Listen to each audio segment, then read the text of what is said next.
Good afternoon, everyone. Thank you for taking the time to join us at 3 o'clock in the afternoon when you could be doing anything else. So I really appreciate it. Megan, thank you so much for taking the time to do this. And I actually was not supposed to moderate this session, but I saw it was Megan and I said, I'm going to moderate that. So I Oh, thank you. decided That to makes me come because happy. I'm really excited to hear what you have to say. So we're going to be talking about engaging middle school students in literature, correct? Yes, ma'am. I have a couple of different things we're going to go through. We're first going to talk about just reluctant readers, how to identify those students who are a little bit more reluctant, not just struggling. And then we're going to talk about some tangible examples for in-class texts and then novels. Perfect. Well, it is all yours. Okay, great. Let me see if I can share my screen.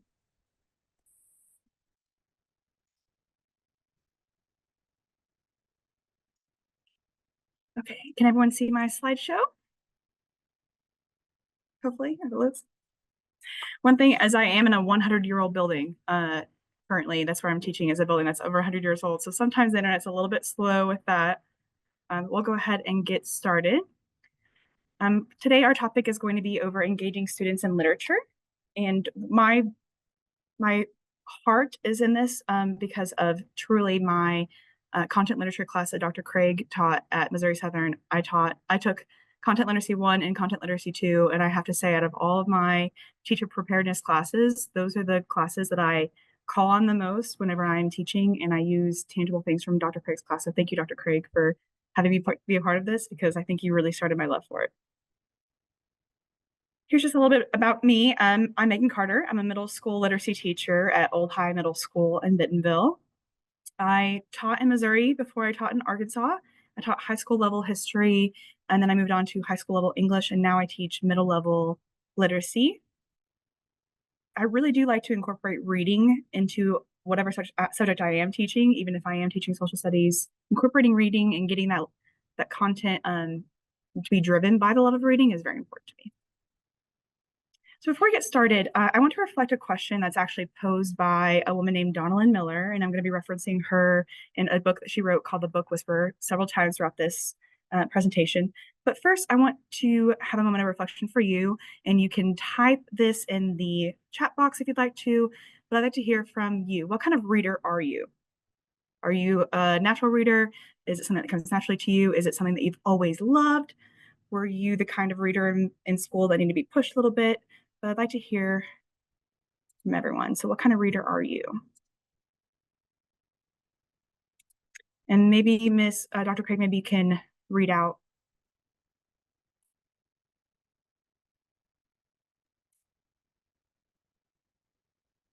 So it looks like we have a natural reader and someone who says that she always loved it.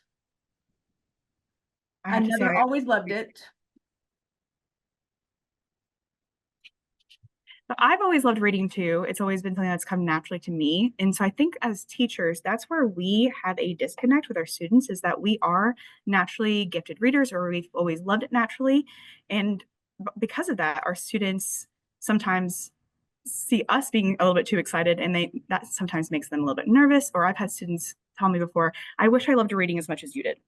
And I said, you know, you may not right now, but we will eventually. We'll get to that point. So let me make sure my screen, okay, is still sharing. Can you still see my slideshow? Okay, perfect. Okay, so here's an overview of what we're going to be talking about today. Number one, spotting the reluctant reader, identifying barriers that really stand in the way from our students and their ability to connect with our content and be engaged in our content. Then moving on from that, we're going to talk about some strategies that I utilize in class to help bring those in-class texts to life. I will be also showing you some pictures of some tangible evidence of things we do in my classroom. And then lastly, igniting a love for books. I want my students at the end of the school year to know that they were loved and that they loved books. Those are the two things I want them to take away. So how do we invest into the next generation of students to be readers that they're not just surface level readers, they're readers who actually are able to connect with the content and find some things that they love. So identifying reluctant readers, we have to ask ourselves, why do middle school students really disengage from reading? Because we see a trend of elementary school students going to the library and loving every moment of it, wanting to go and pick out the picture books, wanting to go and pick out the storybooks that are about, their favorite princess or about their favorite character, and they have that love really early on. And I think combined with that and just the class sizes in elementary school, um, allow for students to have that community of reading just be so strong. In middle school, we have larger classes, so there's less personal attention sometimes from those middle school students. Reading is often disconnected from things that they are directly interested in. There's a lot less choice with reading in middle school. Sometimes students can say that it feels tedious in a way, when they have to read maybe some text in class that, even we struggled with as students, like those classic texts. Maybe sometimes those sound or feel tedious. And then, like I said earlier, there's a shift from that elementary community family feeling. And in middle school, we're more content heavy, more task oriented. So we're going to get into this in just a moment, but Donald Miller, who I'm referencing, is going to ask for us to shift our views of a struggling reader, a reluctant reader, who those kids really are, into a more tangible pathway that we can have with them. So this is from the first and second chapter of the Book Whisperer. It's in the bottom right-hand corner by Donald Miller. If you've never picked up a copy, I highly recommend. And I just talked to a literacy interventionist today, Old High, who says that every book that Donald Miller writes is gold. And there's another one that she referenced, so definitely check her out. But Donald Miller does this great thing that I admire. She identifies readers in a new way. So let's take a look at these different distinctions of readers and ask ourselves, which of these readers are we? There's a developing reader, students who are not reading at grade level, students who are struggling to understand text and any content. They're looking for books that they really need to be interested in. Like I said, those kids who were really surprised and excited about those picture books every week when they went to the library. Then we have dormant readers, who I, in the past, referred to as reluctant readers. And the switch of reluctant to dormant is a very important one, because dormant, by default, really shows you that the students have the ability to do it. They just are not in that right mindset yet. So they're dormant right now, but that doesn't mean that they always will be. So I like that it is more of a transitional word to describe those readers, and so they're not just stuck in that reluctant phase. And then underground readers, gifted readers who push through the assigned reading so they can get back to their own books. I was an underground reader myself, the one who would read the really high books, and I always wanted to get the stuff in class done as fast as I could so I can go and read Harry Potter on my own. Was anyone else an underground reader, a dormant reader, or a developing reader when you were growing up?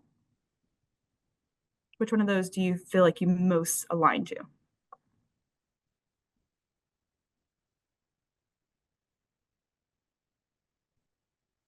Let's see, while we're waiting for, okay, here we have one who was dormant in middle school, and we have 3 undergrounds that have come into the chat. Another dormant, another underground. Okay, so we're kind of split half and half with some dormant and underground readers. And notice that neither of those phrases, underground or dormant, are negative in connotation in any way. We're looking for truly what is the barrier for that individual student. And the reason that we need to look at this is tenfold, but we'll get to that in a second. But before we do, I'd like to look at the 3 main points under each individual heading that talks about what these readers need. Developing readers, like we talked about earlier, need that choice. They need to be able to feel successful as a reader. They need to be reading all the time. These are students that you should be pulling into intervention groups, looking at why are they not on reading level? Is there something academically that's wrong? Maybe is there dyslexia that needs to be tested for, things like that. But there are also students who maybe are transient by nature, who are moving from district to district, who are unable to really connect with things while they're in that time period at that school. So these are the kids that you need to get really choice books in their hands, books that are high excitement, or texts that are informational texts that are about things that they really love or things that are going on in your school. Dormant readers are primarily the focus of what I'm going to be talking about today, but these students are the ones that they can read, they just choose not to. They don't want to read really for pleasure. They don't find the joy of reading that a lot of us naturally gifted teachers and readers have. They read because they have to. They read to pass a class. They read to pass a test.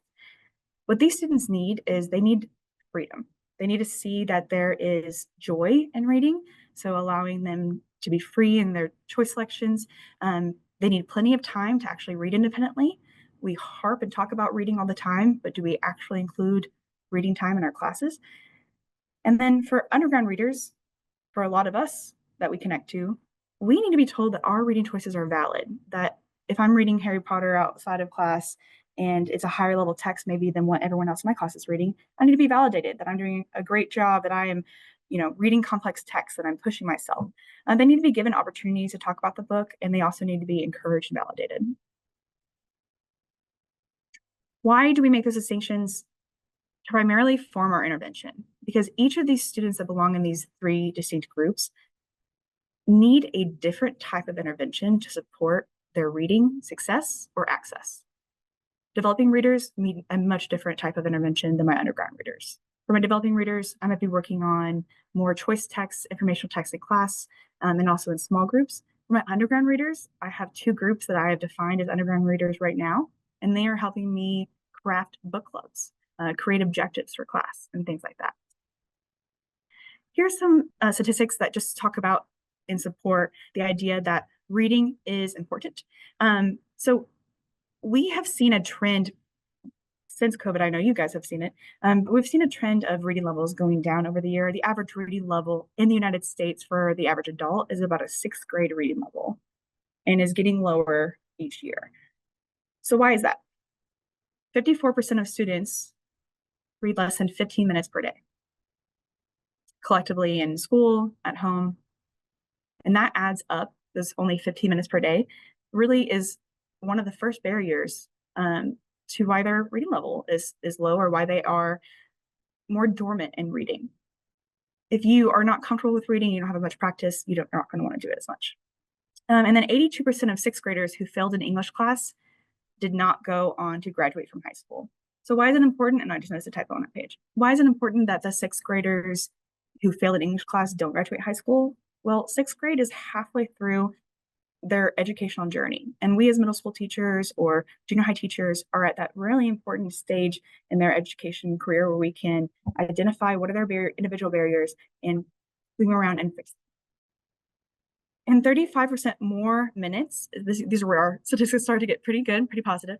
Students with personalized reading goals read 35% more minutes per day. So what that shows me is that if we as teachers intervene with those 82% of 6th graders who are not passing their classes, and we make individual goals for them, personalized goals that help them see where they're at and where they need to progress to, then we can get those students passing and also reading more. And then lastly, another statistic just to hound in why reading is so important. Students who read 30 or more minutes per day with high comprehension are 2 times more likely than typical students to achieve college and career readiness benchmarks. Those are students that are going to be the leaders of our communities that we need to invest in. And those students that we're investing in need to be able to understand and comprehend what they're reading, not just reading a lot. It's the being able to comprehend it is the key aspect of that. So now that we're talking about getting students to read, let's talk about how to get them active in that reading. Bringing in-class text to life. This is my wheelhouse. This is my joy. Here's a picture of some students of mine from last year. I taught middle school literacy and social studies last year, and this year it's just literacy. But these students are wearing some safari clothes and hats. We did not have an official spirit day at school that day, but the day before in class, I asked all classes if they could wear some things that they might wear outside, some clothes that they might wear on an expedition, some greens, some flowers, some animal prints. And you can see that these students delivered.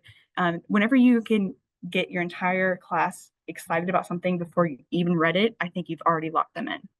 These students showed up before we had even read the text, dressed up in their safari gear for us to read a text called My Life with Chimpanzees by Dr. Jane Goodall.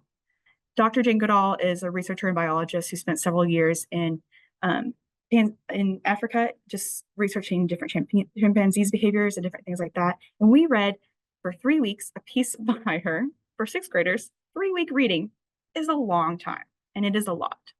So it's not just about getting them engaged initially for me, it's about keeping them engaged. How do I keep them engaged for 3 straight weeks as we read the same text in class? So here are some tips that I have for making in-class text engaging. One, transforming the environment. Dr. Craig is my kind of inspiration for this. She talked heavily about using the dollar store in class whenever I had her for content literacy, using the dollar store to make your class just so inviting and that much more fun. So there's so many things at the dollar store, $1.25, that you can go and buy that will make your class fun, engaging, different things like that. Like there are little noise makers, there are different things you can include for text. But in my class, for Dr. Jane Goodall's piece, we bought dollar store tablecloths, dollar store greenery, decorations, just different things from the dollar store, and turned the classroom into a jungle. So we made ours into a jungle for Dr. Jane Goodall. Another thing that I really like to do with making in-class text engaging is bringing in artifacts. We are about to embark on our first class novel in 6th grade. We'll be reading Wolf Hollow, which is a book that is similar in structure to a book like To Kill a Mockingbird. It has a lot of similar nuances. And whenever we go to read that book, I don't just jump in or hear the characters or here's what it looks like. Instead, I actually create or make artifacts for my students to tangibly touch. So, for example, a main character in the book Wolf Hollow is a photographer who takes pictures of people kind of without their knowledge in the story. So the first couple of weeks of school, while my students are doing get to know you activities, doing building activities, I take pictures of them while they're working, and I share these pictures with the yearbook anyway. But then I take the pictures and print them off in black and white. And before we introduce that character, I put the pictures all over the room, and the students are surprised. When did you take this picture of me? When did this happen? Why is it in black and white? And it starts to really lead in and help them buy into something that we're going to be doing in class that day. We've also used different artifacts for that text, like a character in the book loses her eye. We made a little clay eye that the students examine, and they have to make inferences about where is this going to come into play into the text. And then another thing that I think is important is to have your students respond to an essential question while you're reading and writing. So essential questions help you guide your students when you're reading in-class text, and it also helps your students have common conversation.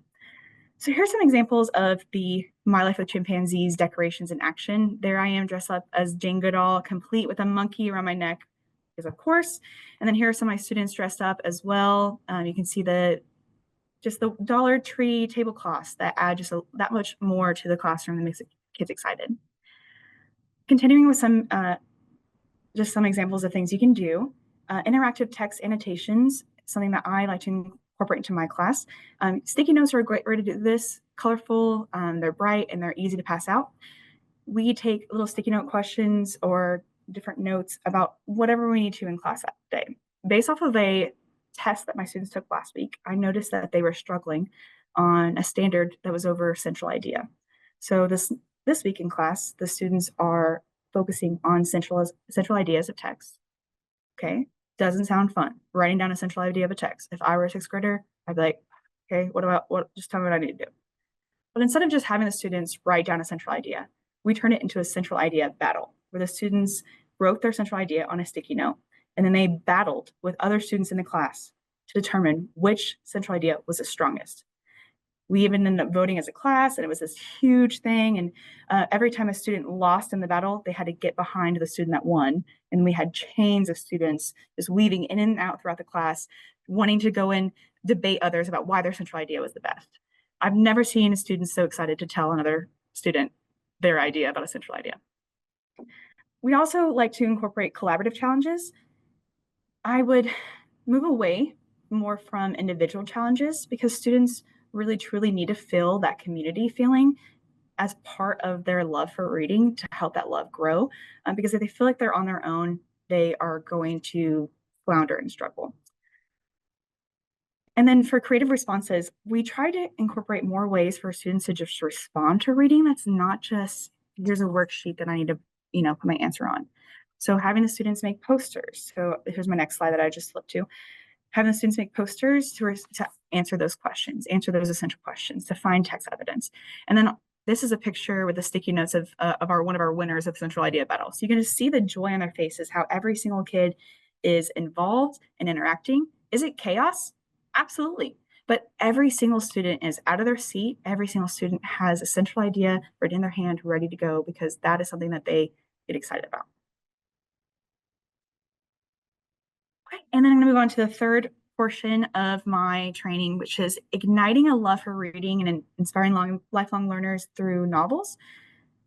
This is where I struggled as a young student. I had undiagnosed dyslexia for most of my life, and I struggled with reading novels on my own and really um, creating an atmosphere for myself that where reading was kind of expected. So that's my goal as a teacher, is to create that atmosphere for students where reading is expected, but also encouraged, and just something that we all kind of do. It's I'm not going to hold any student to a higher standard that I would hold anyone else, but we all are going to be reading. I get in touch with the librarian the first week of school, and I let her know that I have some expectations for my students when they check out books. At our school, students are allowed to check out 2 books at a time. My rule as a teacher is that they have to check out a novel of one of those 2 books. The other book could be a graphic novel. The other book could be an audiobook. The other book could be an informational text book, like a Guinness Book of World Records, just something that gets them just literature into their hands. That's fine. But one of the books must be a novel. And that novel, we actually add up the novels that we count, and we use that as part of a competition. So I talked earlier about how I would dissuade you from really doing that individual competition and doing more of a class competition, because that environment, family feeling, really is important. So pitting your classes against each other, encouraged, absolutely. Your period 2 and your period 3 class, pit them together, pit them against each other. And this will help those students that are in that class create more of a strong bond, and they'll see that their efforts as a class collectively start to matter. To visualize progress, you can do this in a couple ways. I like to actually have my students fill out little book slips where they put their book title on it, and they on a little spine, and we build actual bookshelves in the hallways. We also have students track what books they've read across the entire 6th grade, and there are 3 teams on 6th grade, and we have the students see which teams are in the lead. That also helps us as literacy teachers see, what are you doing down the hall as a literacy teacher to get more books into your students' hands? I'm saying that your students have a lot of books that they're checking out and reporting that they've completed. What are you doing in class that I can help my students also see the validity of reading? Whenever you create a class challenge, though, you need to make sure that the challenge is very clear. So set a clear time frame and goal. We like to set timeframes right before the end of quarters, so that way we could have a end of the quarter celebration for those students who met that challenge. We have to have some way for our students to be able to visually track their progress. Middle school students are extremely visual people, and they need to be able to see, first and foremost, these are the books that I read.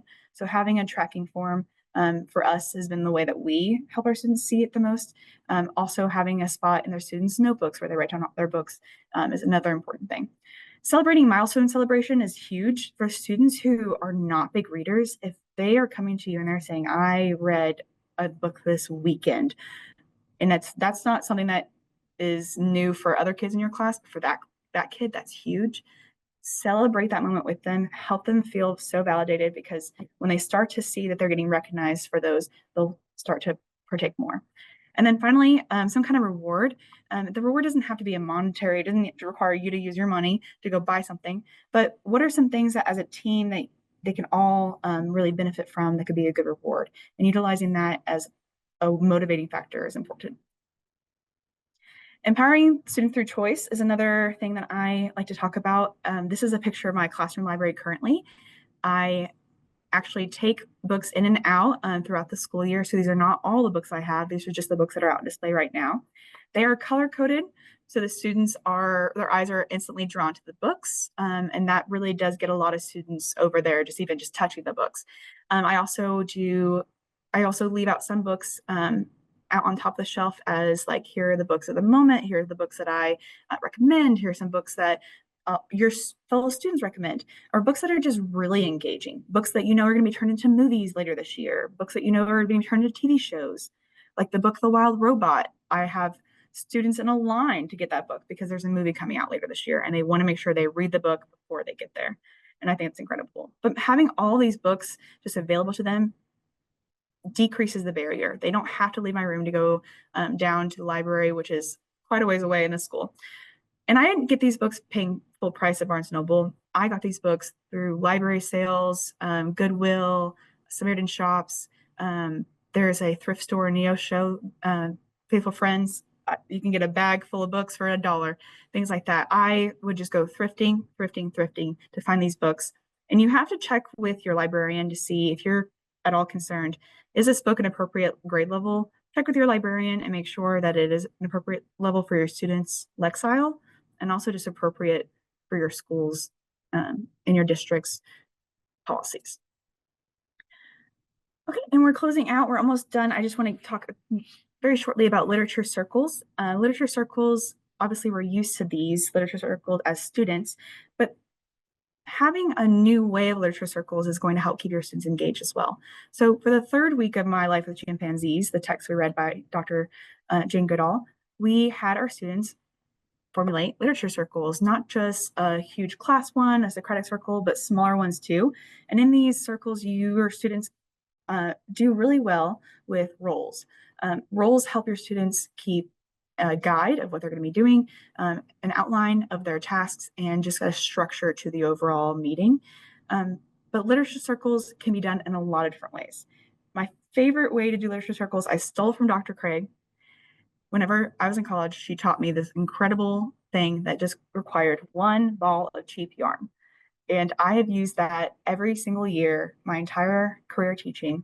Sometimes in literature circles, I give my students a ball of yarn, and when they make connections, they tie the string around their hand and they pass it to the next person that makes connections. And at the end of our circle, our literature circle, you can see all the connections visually, all the connections that have been intertwined and have fed off of each other and have benefited each other. And it's also a really quick way for you as a teacher to see which students are not engaging, which students are not feeling comfortable engaging. The important thing with literature circles is that you as a teacher are there to offer guidance, that you're not there to do it for them. You're allowing them to have autonomy to really get into the text and talk about those characters and the development and things like that. Literature circles do really well with small group reading. We have some reading clubs, circles options at our school, different books that you can give in small groups. Right now, I have a group of students that are reading Born to Fly. It's a nonfiction historical text. And I also have some students that are just reading just different books off of our Battle of the Books list. That's another thing that our school does to help our students feel engaged, is create competition amongst all students in the school for a Battle of the Books, which are just a list of about 10 books each year that the school recommends the students read that are appropriate Lexile level, that are highly engaging. And then I wanted to talk again about diversifying reading approaches. Today, I took my students outside to read a text. We read a story about Hachiko, the true and loyal dog Hachiko. And rather than do that in class, we read that outside. Why? Because the story takes place outside, and just the change of environment helped our students really connect with the reading. My students felt like their groups had stronger conversations outside, and that they really were able to focus on the text, and just that they were just excited to get out of the space. But having students read, not even just sitting down, having them stand up and reading it out into the entire class. Like this is an example of us reading out a scene in a high school text. You don't have to just be seated to read in class. Get them up out of their seats, get them out of their classrooms and things like that. Balanced assessment and enjoyment. I know we all have to assess our students, but there are ways to assess them that are still enjoyable. So those assessments that you can make that are enjoyable can be hands-on too. So for example, we were reading My Life with Chimpanzees. There's a piece of text where there are words that are repeated. When my students were being assessed on that particular paragraph, they were looking at the author's purpose for repetition. Instead of us just circling every time we saw a word repeated, we as a class read that paragraph together and clapped every time that word was repeated. Why? That's a very visual and auditory signal to their brains of that word of repetition. And that started getting them thinking of, why was it in there so much? What could she have put it in there for if it's repeated this much? So utilizing things like that, utilizing ungraded reading time, informal discussions, Nonfiction integration. Also, assessment is different from grading. So you can assess your students without giving them a specific grade, but assessment should be a constant thing that you are utilizing in class. And here are some ways to balance it out. Here are some other examples of engagement and action, allowing students to even stand on your tables to read. This is like the first week of school. If he's feeling comfortable enough to read. There's a Socratic circle that in the middle, and then on the right-hand side is how I have my students track the amount of books that they've read. So this is this last school year's spring semester. My students' goal was to read.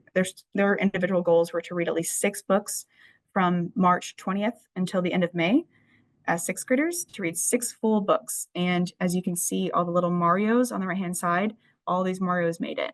The good thing about this little Mario is the students were able to color their Mario in an individual color. And that way they did not have to put their name on the front, they put their name on the back. So it was a hidden way, but also a communication piece for me to see where students were at in the reading pyramid. Then I'd like to close out with a quote from Donalyn Miller, the author of the book Whisperer.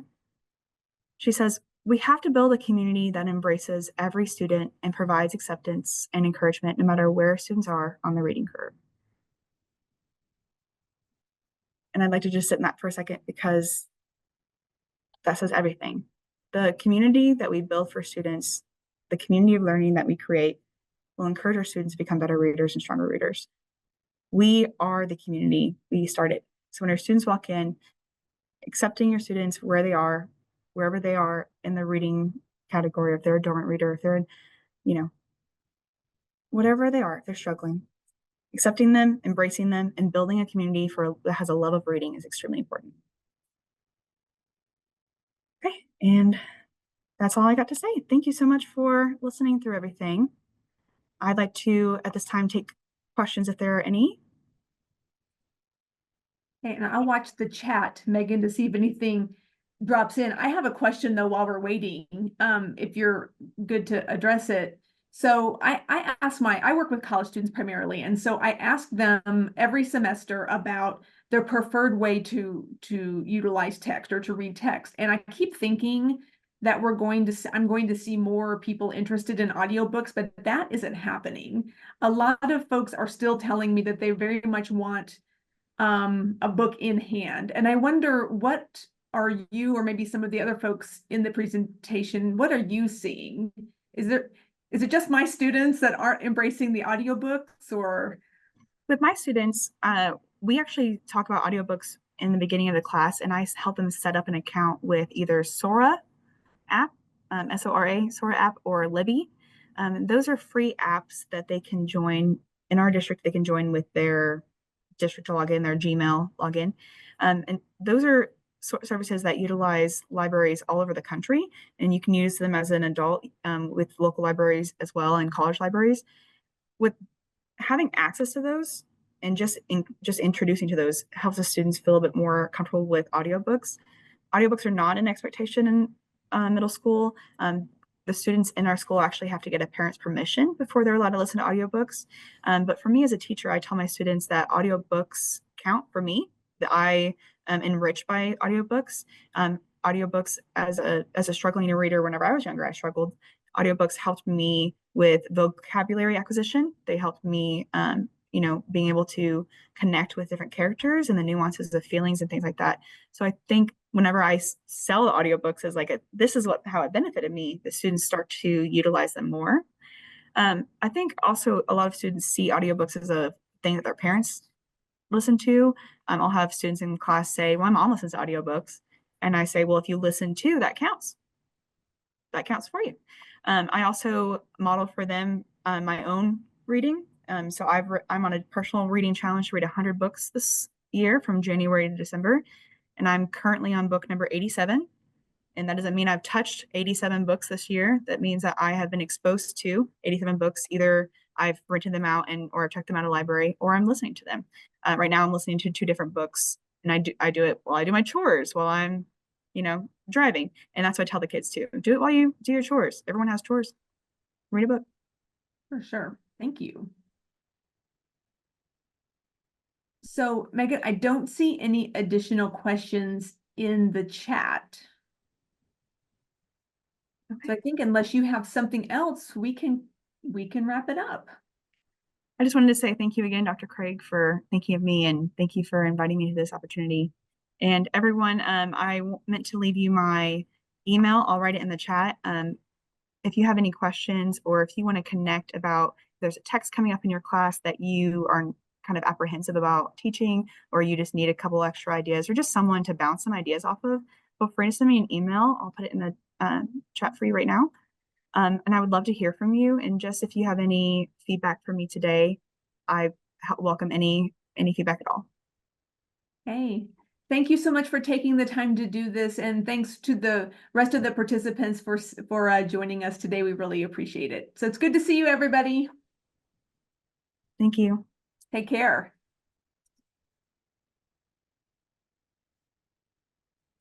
Dr. Craig, Yeah. if you filmed this session, I meant to ask you, do you think you could send me a copy of the session if you filmed it?